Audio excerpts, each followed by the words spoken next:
တစားမုံလာပြည့်နေမှာအစီအစဉ်မရှိပဲငါးခင်လေးလောက်စားတာအောင်မြင်ခဲ့ပါတယ်ရှင်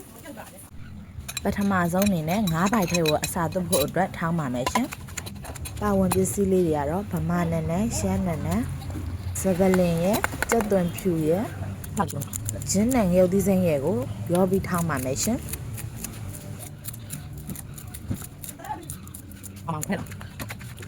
ထောင်းလို့ပြီးပြီဆိုတာနဲ့အရသာအနေနဲ့ဟင်းကြုံမုံအစား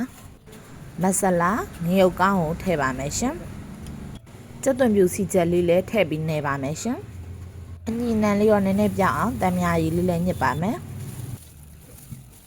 ပြီးရင်တော့ငါးပိုက်လေးတွေကိုအစားသွတ်ပါမယ်ရှင်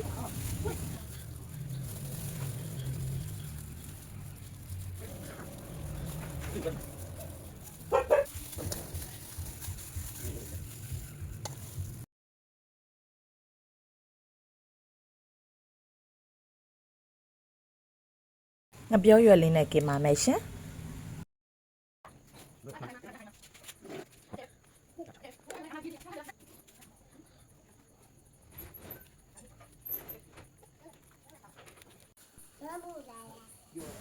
ငါးခင်လေးရပါပြီရှင်အနံလေးကိုမှုန်းနေရပဲ